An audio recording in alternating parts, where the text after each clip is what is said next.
बिस्मिल्लाहिर्रहमानिर्रहीम। अस्सलाम वालेकुम नाज़रीन, मैं तो मेज़बान असगर गुजर तुसी मेरे गुजर टी वी वाला हर रोज़ बेहतरीन ते अलग क्वालिटी जानवर लैके दोस्तों की हाज़र रही।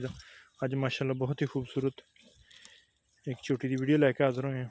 दोस्तों अखा चेक कर रही सफेद चिट्टियां, छोटी जी बरीक बूथी है, सिंग मोड़ के काठा दे विच लाए हुए है। जिमीदारी मझ है, कोई व्यापार नहीं, कोई कुछ नहीं, बिल्कुल खूबसूरत सोहनी झोटी है। चलो जी बाहर ही कट दे। लिबास तुम चेक कर सकते माइनू, कोई नवाई धवाई नहीं गी, हड्डियां माइनू जरूर तीन, लेकिन ये दिन किन्ने कड़ जाने सून दिन? दस रहिंदे 11वें महीने दी मेरा ख्याल है 14 तरीक नूं नवीं हुई है।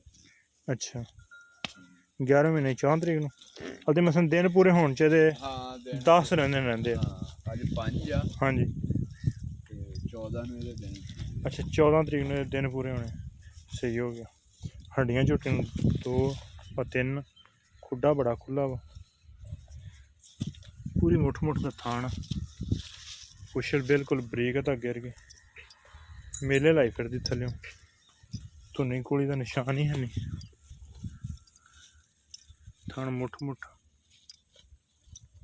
थना च धार नहीं पाई, तो दिन 10 कढ़ गई तो मेरा तो ख्याल है कि वर्ल्ड रिकॉर्ड कायम कर देना थल्लों। जिस तरह हुणे बाहर लै आओ जरा, वलैतना गावां दा लिबास हुंदा इस तरह बनाई फिरदी है। तो हल्ती माई ने 10 दिन जे कढ़ जाती है भाई, हुण कोई व्यापार नहीं, कोई कुछ नहीं, जिमीदारी मझ है, सारा माल उन्होंने घर का वा। चिंगियां चिंगियां मझां खड़ियां हुई, है मझ माशाल्लाह बहुत खूबसूरत, खुड्डा माइनू बड़ा खुला वा, धागा शागा माइनू फुल सोहनियां वा, लिबास माइनू बड़ा सोहना वा। है सिर्फ है खाली जगह जी सैड आनी है, ये फुट इंशाल्लाह। ये किन्ना कर दी रही पैलन दुद्ध? अच्छा किन्ना कर जाती?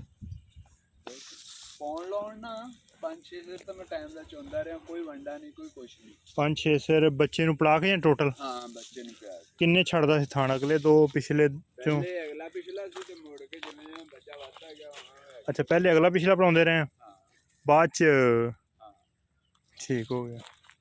मसलन पिछली जोड़ी चों 6 किलो दुध कर जाती सी इंशाल्लाह अल्लाह दे। ते अगाड़ी इहदी किन्नी क अंदाजन? गाड़ी तकरीबन अगले पिछले बराबर च ही आ। अगला पिछला बराबर? हाँ सही हो गया। बनिया जरा माइन सिर दोस्तों चेक करना, माइन बहुत सोहना सिर, बनियो माइन उस किले लै चलो। सफेद चिट्टियां खान, एक जरा टोका। अच्छा तो अगले पिछले तकरीबन बराबर? हाँ तकरीबन बराबर है। सही है। कद उस चेक करते चंगे वड्डे कद च, छोटी है। ये सूआ दूसरा ही सोना ना गारंटी वाला? पहला एदा केड़ा कट्टी कट्टा कट्टा सी बेच दिता, दिहाड़े पाई होनी 10 कढ़दी है। अच्छा बच्चे नूं पला के 2 थान ते 5-6 किलो दुध चो लेंदे रहे हैं। हाँ जी सही हो गया। ते लाला दा किन्ना क मुल करना फाइनल? तो इक्को ही गल जेह्ड़ी दस देनी है, मुल तो ਇਹਦਾ मैं करदा 3.5 लाख।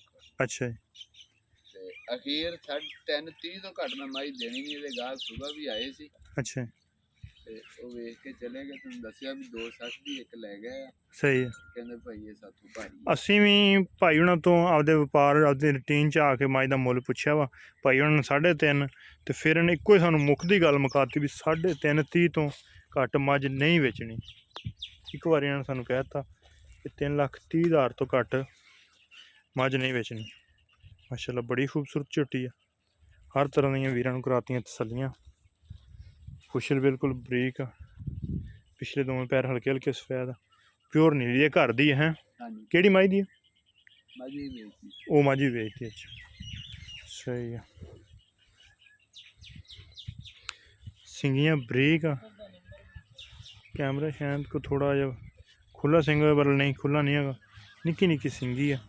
3,30,000 की फाइनल डिमांड भाई उन्हें करते हैं, ये कोई कमी पेशी नहीं। थल्लों 10 दिन कढ़ते भाई 4 तरीक ने दिन पूरे होने माशाअल्लाह। बार बार करा रहे दोस्तों तसलियाँ। धौन दोस्त चेक करने कि लम्मी, कन्न माइनू फुल वड्डे, अखा माइनू सफेद चिट्टियां, पिछा पुछा तो नहीं ना कढ़ दी? नहीं बिल्कुल ही सही हो गया। ਇੱਥੇ ਖਾ ਕੇ ਸਾਰੀਆਂ ਮੱਝਾਂ ਭਾਰ ਪਾਉਣ ਲੱਗ ਪੈਂਦੀਆਂ। बरल ये नहीं ਹਾਂ ਇਹ ਨਹੀਂ। सही हो गया। ਆ ਮੱਝਾਂ ਸਾਰੀ ਢਿੱਲੀ ਹੋ ਜਾਂਦੀ ਇਹਨਾਂ ਦੀ, ਦਿਹਾੜੇ 10 ਕੱਢ ਜਾਂਦੀ ਸੀ ਮਾਸ਼ਾਅੱਲਾ। ਮੱਝ ਬਣ ਜਾਏਗੀ ਬਹੁਤ ਥੁੱਲੀ ਵੱਡੀ। ਕੱਦ ਮੱਝ ਦਾ ਵੈਸੇ ਹੀ ਪਹਿਲੇ ਬਹੁਤ ਸੋਹਣੀ ਹੈ। ਸੰਗਲ ਵਾਲਾ ਕੰਮ ਵੀ ਪੱਕਾ ਕੀਤਾ ਹੋਇਆ। ਮੈਂ ਕਿਹਾ ਸੰਗਲ ਲਾ ਦਿਓ ਭਾਈ, ਉਹਨਾਂ ਦੇ ਪੱਕਾ ਹੀ ਲੱਗਿਆ ਵਾ। ਕੋਈ ਜ਼ਿਮੀਂਦਾਰ ਕੋਈ ਵਪਾਰ ਨਹੀਂ, ਕੋਈ ਕੁਛ ਨਹੀਂ, ਜ਼ਿਮੀਂਦਾਰ ਬੰਦੇ ਆ। 3,30,000 रुपया फाइनल डिमांड। अगर किसी दोस्त को पसंद आती रबता कर लेना। रबता नंबर 0300 567 2355, यही WhatsApp से कॉल नंबर। लोकेशन तहसील आरफ वाला ज़िला पाकपुर शरीफ। रबता नंबर दोस्तों एक अगली तो नवी बेहतरीन वीडियो ना दोस्तों फिर हाजिर होंगे। उस टाइम तक अपने मेज़बान असगर गुजर इजाज़त। अल्लाह हाफ़िज़।